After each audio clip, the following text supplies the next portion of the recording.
जय हिंद दोस्तों। कैसे हैं आप? मैं उम्मीद करता हूं कि आप बहुत अच्छे होंगे। दोस्तों, जो हमारा एसआई का सेशन चल रहा उसके संबंध में मैं फिर आपके सम्मुख उपस्थित हूं, आपका हमदर्द, आपका दोस्त, आपका भाई। दोस्तों, आज का जो हमारा टॉपिक है राज्य मंत्री परिषद, जिसमें हमने जो पुराने लेक्चर में दोस्तों राज्यपाल के बारे में पढ़ चुके हैं और मुख्यमंत्री के बारे में पढ़ चुके हैं। आज जो जो संविधान का भाग 6 उसका राज्य मंत्री परिषद के बारे में आज हम पढ़ेंगे। तो सबसे पहले दोस्तों, कि संवैधानिक आधार क्या है, मतलब जो राज्य मंत्री परिषद के बारे में। ठीक, राज्य मंत्री परिषद के बारे में कहाँ पे दिया गया है उसके बारे में अपन सबसे पहले देखते हैं। संविधान के अनुच्छेद 163 व 164 राज्यों में संसदीय प्रणाली को व्यापक ढांचा प्रदान करते हैं। कौन से दोस्तों? ये आर्टिकल याद रखिएगा, 163 और 164। ठीक है, फिर अब देखते हैं 163 में क्या लिखा गया है कि मंत्री परिषद राज्यपाल को सलाह देती है। ठीक है, इसमें क्या लिखा कि जो मंत्री परिषद होगी दोस्तों, ये राज्यपाल को क्या देगी? सलाह देगी। और राज्यपाल मंत्री परिषद की सलाह पर ही क्या करता है? कार्य करता है। अगर आपसे पूछा जाए कि मंत्री परिषद की सलाह पर राष्ट्रपति जो काम करता है उसका संविधान में कहाँ उल्लेख किया गया है, तो आपको दोस्तों कौन सा आर्टिकल लगाना है? 163। आपसे पूछा जाए कि जो मंत्री परिषद की सलाह पर ही राज्यपाल काम करता है, तो 163 आप आंसर उसका लगाएंगे दोस्तों। ठीक है, और दोस्तों सलाह की प्रकृति भी कैसी होती है? लिखित प्रकार की। ठीक है, जो मंत्री परिषद सलाह देगी कि मान के चलो कि आपको गुजरात का दौरा करना है, हमारे राज्यपाल को कि इससे संबंध में गुजरात का दौरा करना है, तो लिखित सिफारिश जो रहेगी मंत्री परिषद राज्यपाल को देगी और उसी के अनुरूप वो क्या करेंगे? काम करेंगे। मौखिक रूप से कुछ नहीं चलता है दोस्तों। ठीक है, अनुच्छेद 164 में क्या लिखा कि मंत्रियों की नियुक्ति, कार्यकाल, जिम्मेदारियां, योग्यताएं, शपथ, वेतन क्या क्या है दोस्तों? उनकी नियुक्ति किस प्रकार से की जाएगी, कार्यकाल कितने वर्ष का होगा, जिम्मेदारियां क्या रहेगी, योग्यताएं क्या रहेंगी, शपथ क्या रहेंगी और वेतन। तो इन सभी के बारे में कहाँ लिखा गया दोस्तों? 164। ठीक है, अब नियुक्ति व संरचना किस प्रकार से होती है जो मंत्री परिषद की? तो सबसे पहले जो मंत्री परिषद होती है दोस्तों, ठीक है, मंत्री परिषद होती है, उसमें जो अभिनेता या जो नेता होता है या जो अगुआ होता है मंत्री परिषद का, वो कौन होता है दोस्तों? राज्य में कौन होता है? सीएम होता है। ठीक है, तो मुख्यमंत्री की नियुक्ति जो रहेगा मंत्री परिषद का राज्यपाल द्वारा की जाती है और अन्य मंत्रियों की नियुक्ति सीएम की सलाह पर करते हैं। ठीक है दोस्तों, कि जो हमारे मोहन यादव जी हैं, ये क्या बन गए? सीएम बन गए। मोहन यादव जी सीएम बन गए। तो सीएम क्या है? जो राज्य जो विधानसभा का क्या होता है? सर्वोच्च पद होता है। ठीक है, प्रशासनिक जो सर्वोच्च कार्यकारी प्रमुख कौन होता है? सीएम होता है राज्य की बॉडी का। तो ये जब सीएम बन जाएंगे तो फिर जो अन्य व्यक्ति है, किसी को गृह मंत्रालय देना, किसी को वित्त विभाग देना, किसी को स्वास्थ्य मंत्रालय देना, किसी को उच्च शिक्षा मंत्रालय देना, किसी को स्कूल शिक्षा विभाग देना, इस प्रकार की सिफारिशें जो हमारे राज्य के सीएम रहेंगे वो किससे करेंगे? राज्यपाल से करेंगे दोस्तों। और राज्यपाल मुख्यमंत्री कहे अनुसार क्या करता है? उन व्यक्तियों को विभिन्न जो मंत्रालय हैं उनका आवंटन करता है। फिर हमारे यहाँ पे एक विशेष प्रावधान है जनजातीय कल्याण मंत्री कि छत्तीसगढ़, झारखंड, मध्य प्रदेश और ओडिशा में अनिवार्य रूप से क्या होना चाहिए? जनजातीय कल्याण मंत्री होना चाहिए। दोस्तों, ये मीना कुमारी मांडवे जी है, ये मध्य प्रदेश की जनजातीय कल्याण मंत्री है। अब ये जनजातीय कल्याण मंत्री का प्रावधान क्यों किया गया दोस्तों? तो ये जो चार राज्य है दोस्तों, छत्तीसगढ़, झारखंड, मध्य प्रदेश और उड़ीसा, ये चार जनजाति बाहुल्य जो क्षेत्र हैं या राज्य है, जहाँ पे विभिन्न जो जनजाति समुदाय की संख्या काफ़ी ज़्यादा होती है। तो अगर उनका सरकार में प्रतिनिधित्व नहीं होगा तो उनकी जो आवाज़ है वहाँ तक नहीं पहुँच पाएगी। इसलिए संविधान में 94वें संविधान संशोधन 2006 के द्वारा ये प्रावधान जोड़ा गया। ठीक है, सॉरी दोस्तों, छत्तीसगढ़, इसमें पहले बिहार भी शामिल था। 94 संविधान संशोधन 2006 के द्वारा उसे 94 क्या कर दिया गया? बाहर कर दिया गया। तो अभी वर्तमान में कितने हैं दोस्तों? छत्तीसगढ़, झारखंड, उड़ीसा और मध्य प्रदेश, ये चार राज्यों में जनजाति कल्याण मंत्री होता है। क्यों होता है? क्योंकि जो जनजाति समुदाय की आवाज़ सरकार में या जो नियम कानून बने वहां तक पहुंचे, इसलिए। मीना कुमारी मांडवे। मंत्रिपरिषद का आकार कितना होगा? विधानसभा की कुल सदस्य संख्या का कितना 15% होगा। ठीक है दोस्तों, मान के चलो 230 है, 230 का 15% कितना हो जाएगा दोस्तों, 23, और 23 का 12, कितने कितने हो जाएंगे, 35 टोटल मंत्री हो सकते हैं अपने यहाँ पे लगभग।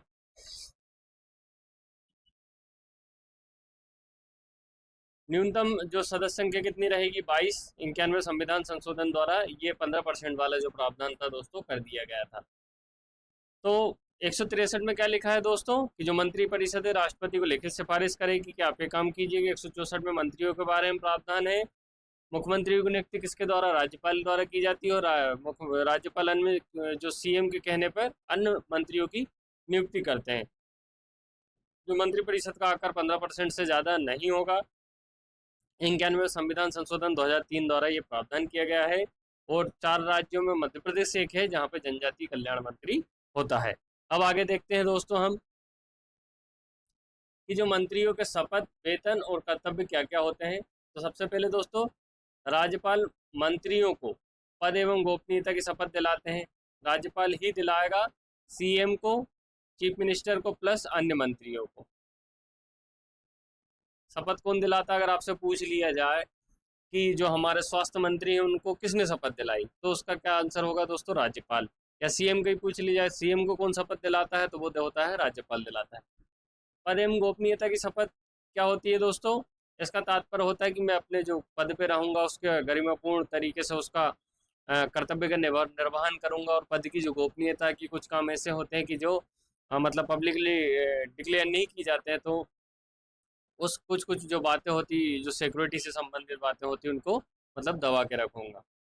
वेतन क्या होता है, विधानसभा द्वारा क्या किया जाता है, निर्धारित किया जाता है। सदस्यों के वेतन भत्ते, अतिरिक्त सुविधाएं, ये सब भी क्या मिलती है इनको, वेतन के साथ मिलती है। तो जो वेतन भत्ते के साथ साथ इनको जो अन्य सुविधाएं होती, जैसे स्वास्थ्य चिकित्सा संबंधित, जो यात्रा संबंधी होती है, जो घर आवास मिलता है, इन सब की सुविधाएं भी मंत्रियों को मिलती है। अब देखते हैं दोस्तों कि अनुच्छेद 167 में क्या लिखा गया है। ये मुख्यमंत्री के कर्तव्य, कि राज्यपाल को मंत्रिपरिषद के निर्णयों और विधायी प्रस्तावों से अवगत कराएगा, राज्यपाल द्वारा मांगी गई जानकारी उपलब्ध कराना। तो दोस्तों 163 में क्या लिखा गया कि मंत्रिपरिषद के जो काम रहेंगे, ठीक, राज्यपाल को सूचित किया जाएगा या लिखित सिफारिश प्रदान की जाएगी। और 167 में क्या लिखा गया है कि जो मुख्यमंत्री है, यहाँ पे सिर्फ मंत्री लिखा है क्या, और 167 में मुख्यमंत्री राज्यपाल को सूचित करेगा। अगर 163 में पूछा जाए तो जो मंत्री परिषद है वो राज्यपाल को सूचित करेगी, और 167 में क्या लेगा कि केवल मुख्यमंत्री है राज्यपाल को सूचना देगा कि दादा हमने ये काम किया है, ये निर्णय लिया है, ये प्रस्ताव लाए हैं, इन सभी के बारे में सूचित किया जाएगा। और राज्यपाल अगर कोई जानकारी मांगता है तो वो जानकारी उपलब्ध कौन कराएगा, मुख्यमंत्री या जो हमारे मोहन यादव जी है। अब जिम्मेदारी क्या होती है मंत्रिपरिषद की, कि सबसे पहले तो सामूहिक जिम्मेदारी होती है। मंत्रिपरिषद विधानसभा के प्रति सामूहिक रूप से उत्तरदायी होती है। सामूहिक रूप से उत्तरदायी से तात्पर्य होता है दोस्तों कि जब अविश्वास प्रस्ताव लाया जाता है सरकार के खिलाफ, ठीक है, सरकार के खिलाफ अविश्वास प्रस्ताव लाया जाता है, या अगर ये सदन से पास हो जाता है तो पूरी मंत्रिपरिषद को क्या होता है दोस्तों, इस्तीफा देना पड़ता है। पूरी मंत्रिपरिषद को इस्तीफा देना पड़ता है। उस समय कोई मंत्री ये नहीं बोल सकता कि हमारा तो 1.5 साल का कार्यकाल बचा था या 2 साल का कार्यकाल बचा था, ठीक है, क्योंकि ये सामूहिक उत्तरदायित्व का यहाँ पे सिद्धांत रहता है कि एक के प्रति सब और सबके प्रति एक, यहाँ पे क्या होते हैं, जिम्मेदार होते हैं। फिर क्या है, अविश्वास प्रस्ताव पारित होने पर सभी मंत्रियों को त्यागपत्र देना पड़ता है, कि जब सरकार का अविश्वास प्रस्ताव लाया जाता है सदन में और पास हो जाता है तो वो फिर इस्तीफा देना पड़ता है। कैबिनेट निर्णयों का समर्थन करना प्रत्येक मंत्री का दायित्व होता है, ठीक है, कि कैबिनेट है, ये सभी मंत्री कैबिनेट मंत्रालय कहलाता है, जिसमें कैबिनेट मंत्री, राज्य मंत्री, उप मंत्री सभी मंत्री होते हैं। तो जब कैबिनेट ने कोई डिसीजन लिया है तो जो अन्य मंत्री होंगे उन्हें भी क्या करेगा, कैबिनेट के डिसीजन को मानना पड़ेगा, अन्यथा उन्हें पार्टी से बाहर कर दिया जाएगा या मंत्रिपरिषद से उनका इस्तीफा मांग लिया जाएगा। तो इस प्रकार से दोस्तों क्या होती है, सामूहिक जिम्मेदारी होती है, ठीक है। अब व्यक्तिगत जिम्मेदारी क्या होती है, जो मंत्री होते हैं राज्यपाल के प्रसाद पर्यंत धारण करते हैं सीएम की सलाह पर हटाए जा सकते हैं। मान के चलो दोस्तों कि कोई मंत्री है, मान के चलो आप मंत्री बन गए, आप मंत्री आप बन गए हैं, आपको दे दिया गया है, आप क्या एसआई की तैयारी कर रहे हैं ना आप, तो गृह मंत्रालय आपको दे दिया गया है। ठीक, गृह मंत्रालय आपको दे दिया गया है। और सीएम कौन है हमारे? मोहन यादव जी, मोहन यादव जी। अब दोस्तों गृह मंत्रालय आपको मिल गया है, लेकिन आपका जो एसआई की जो परीक्षा है, ठीक है, इसका पेपर का जो फॉर्मेट है कि इसमें प्री रहेगा, फिर मेंस रहेगा, फिर फिजिकल रहेगा, फिर इंटरव्यू रहेगा, इसको लेके कि इस फॉर्मेट को लेके आपके मन में विवाद है कि ये नहीं होना चाहिए, सीधे क्या हो, एक पर्चा हो या पेपर हो, उसके बाद क्या हो, फिजिकल हो और ज्वाइनिंग दे दी जाए।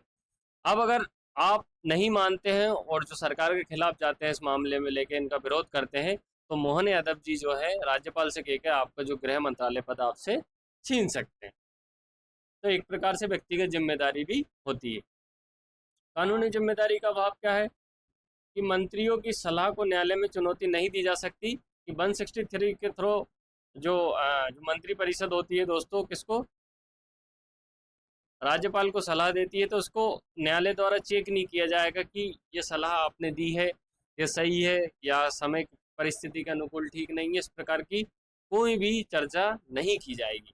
ठीक है दोस्तों, तो जिम्मेदारी सामूहिक भी होती है, व्यक्तिगत भी होती है और कानूनी जिम्मेदारी भी होती है यहाँ पे मंत्रिपरिषद। अब मंत्रियों के प्रकार कौन कौन से होते हैं दोस्तों? ठीक है, कैबिनेट मंत्री होते हैं, राज्य मंत्री होते हैं, उप मंत्री होते हैं। तो दोस्तों जो हमारा मंत्रालय होता है इसको इस प्रकार से देखिएगा, ये मान के चलो ये पूरी मंत्री परिषद है। ठीक, इसमें जो सबसे बड़ा भाग जो कवर करता है दोस्तों पावर में, वो होता है कैबिनेट मंत्री। फिर कौन से होते हैं? राज्य मंत्री। और कौन होता है दोस्तों? उप मंत्री। तो इसमें सबसे जो पावरफुल बॉडी होती है, जो सबसे ज़्यादा डिसीजन लेते हैं या जिनका डिसीजन माना जाता है दोस्तों, वो होते हैं कैबिनेट मंत्री। ठीक है, जैसे गृह मंत्रालय हुआ, शिक्षा मंत्रालय हुआ, स्वास्थ्य मंत्रालय हुआ, तो इनके जो मंत्री होते हैं दोस्तों वो क्या कहलाते हैं? कैबिनेट मंत्री कहलाते हैं। और सबसे ज़्यादा जो मेन डिसीजन लिए जाते हैं कैबिनेट, तो इन सभी ये तीन बॉडी को मिला के दोस्तों ये क्या कहलाती है? मंत्री परिषद कहलाती है। ठीक है, तो कैबिनेट कौन होता है? प्रमुख विभागों गृह, वित्त और शिक्षा का प्रभाव कैबिनेट की बैठकों में भाग लेते हैं। ठीक है, तो ये कैबिनेट मंत्री होते हैं जिनके प्रमुख विभाग जैसे गृह विभाग थे, वित्त विभाग है या शिक्षा विभाग है, इनके कैबिनेट मंत्री होते हैं। राज्य मंत्री क्या होते हैं? स्वतंत्र प्रभार वाले या कैबिनेट मंत्रियों के सहायक है। इनके जो सहायक के रूप में काम करते हैं, ठीक है, वो क्या कहलाएंगे? राज्य मंत्री कहलाए। सहायक के रूप में काम करेंगे वो क्या कहलाएंगे? राज्य मंत्री। उप मंत्री क्या होते हैं? कैबिनेट मंत्रियों के सहयोग के लिए स्वतंत्र प्रभार नहीं होता है।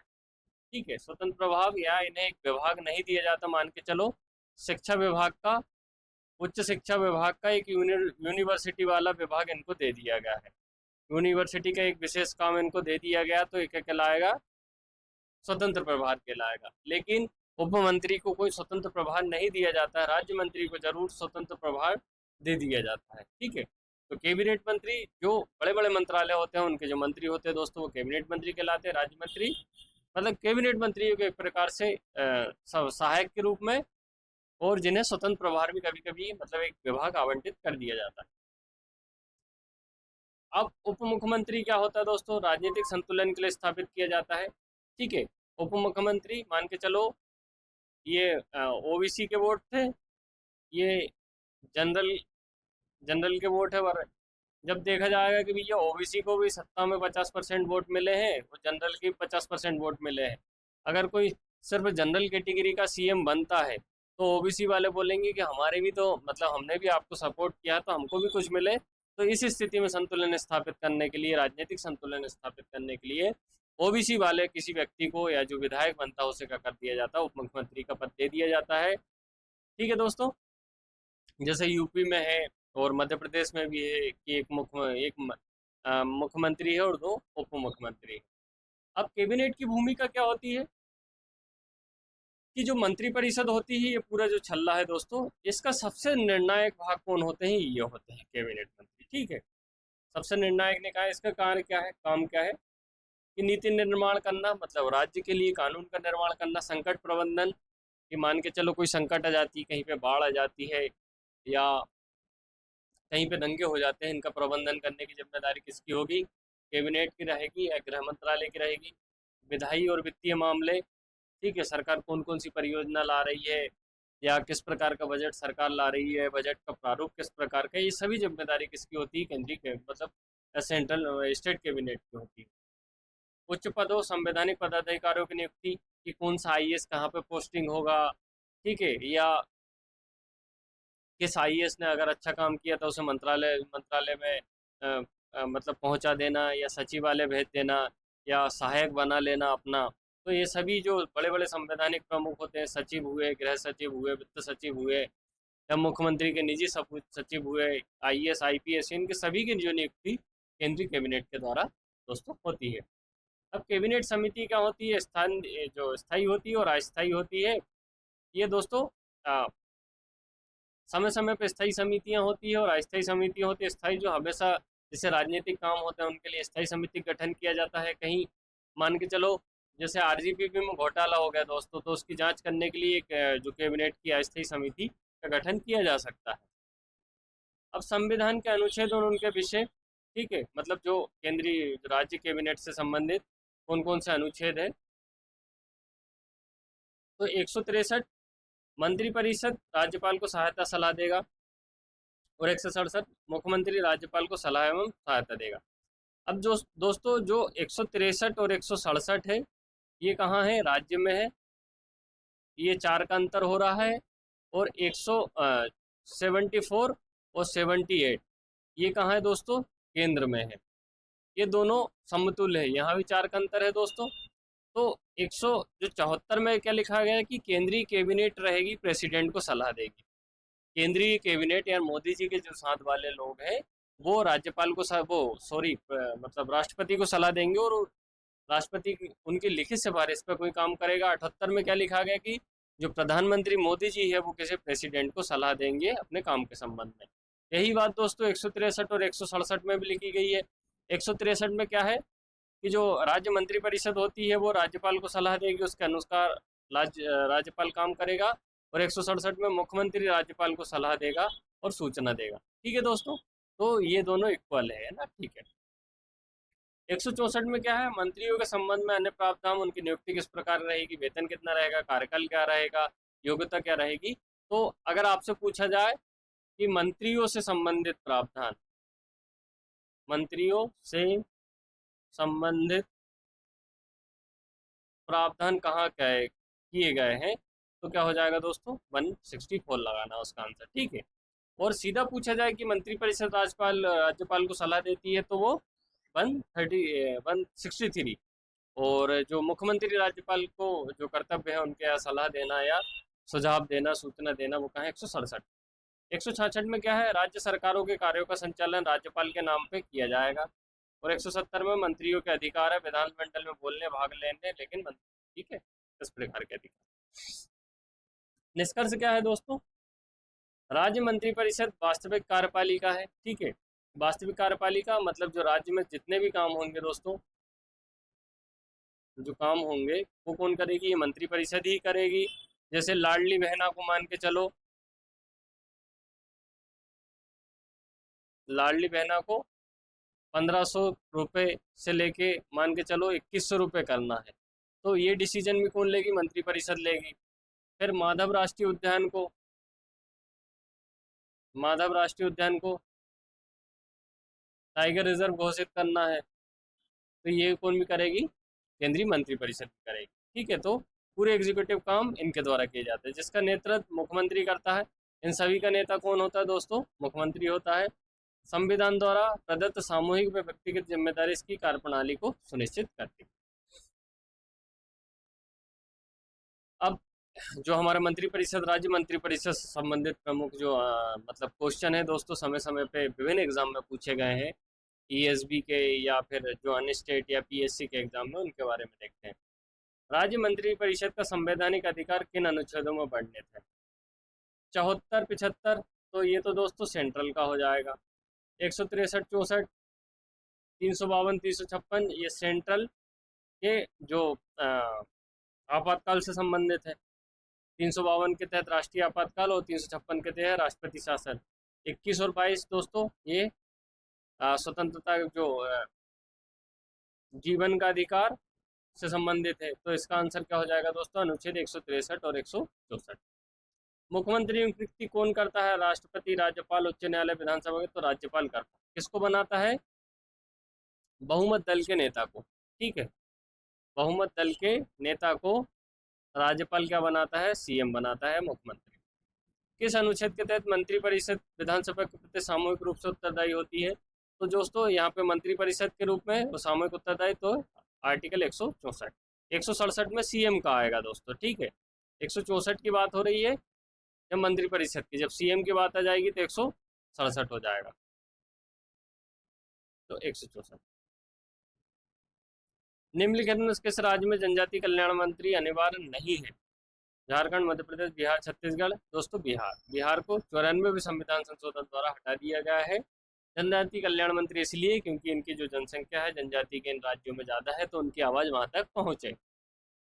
मंत्रिपरिषद का आकार विधानसभा की कुल सदस्य संख्या के कितने प्रतिशत से अधिक नहीं हो सकता? ये 15% है दोस्तों। तो 91वें संविधान संशोधन 2003 द्वारा ये प्रावधान कर दिया गया, क्योंकि इससे पहले क्या हो रहा था कि जितने भी विधायक जीतते थे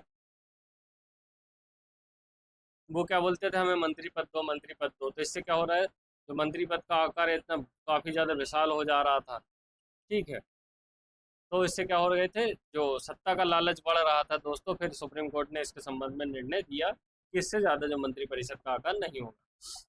किस अनुच्छेद के तहत मुख्यमंत्री राज्यपाल मंत्रिपरिषद के निर्णयों से अवगत कराता है? दोस्तों यहाँ पे तो आपको बिल्कुल कंफ्यूजन नहीं होना चाहिए। और केंद्र में अगर पूछूं दोस्तों कितना हो जाएगा, वो प्रधानमंत्री राष्ट्रपति को सूचित करता है, तो वो हो जाएगा कितना? 74। निम्न में कौन सा मंत्री कैबिनेट के बैठक में भाग नहीं लेता है? कैबिनेट तो लेते हैं, स्वतंत्र प्रभार भी लेते हैं, उप मंत्री, उप मुख्यमंत्री। तो दोस्तों उप मुख्यमंत्री तो कैबिनेट ही मंत्री होता है, तो ये नहीं लेते हैं उप मंत्री। ठीक है, ये तो क्या करते हैं, सहायक के रूप में या कोई काम सौंप दिया जाता है तो वो करते। मंत्रियों की सलाह न्यायालय में चुनौती दी जा सकती है या नहीं? हाँ, नहीं, केवल राष्ट्रपति का अनुसूचित बिल्कुल नहीं दी जा सकती दोस्तों, है ना। 163 में ये बात उल्लेखित है कि जो सलाह मंत्रिपरिषद द्वारा दी जाएगी, न्यायालय उस बात में कोई क्रॉस चेक नहीं करेगा कि सही दी गई या गलत दी गई। अविश्वास प्रस्ताव पारित होने पर क्या होता है? केवल मुख्यमंत्री त्यागपत्र देता है, संपूर्ण मंत्रिपरिषद त्यागपत्र, राज्यपाल राष्ट्रपति शासन लगा सकता, विधानसभा भंग हो जाती। तो दोस्तों सामूहिक उत्तरदायित्व की भावना है हमारे यहाँ पे, तो संपूर्ण मंत्रिपरिषद को क्या देना पड़ेगा? त्यागपत्र देगा ना पड़ेगा। ठीक है, अविश्वास प्रस्ताव पास हो गया था। कैबिनेट की समिति कितने प्रकार की होती है? 2, 3, 4, 2। 2 प्रकार की दोस्तों, एक स्थायी होती है और एक अस्थायी होती है। ठीक है, कैबिनेट समिति। दोस्तों आपको अगर हमारा सेशन पसंद आ रहा हो तो कृपया वीडियो को लाइक कीजिएगा, कमेंट कीजिएगा, सब्सक्राइब कीजिएगा और अपने दोस्तों से कह दीजिएगा कि आपको ऐसा ही बनाने के लिए आपका भाई, आपका दोस्त आ गया है। दोस्तों मैं खुदा से दुआ करता हूँ कि खुदा आपकी हर तमन्ना जल्द से जल्द मुकम्मल करे और इस बार आपको सुख शांति समृद्धि प्रदान करे। धन्यवाद दोस्तों।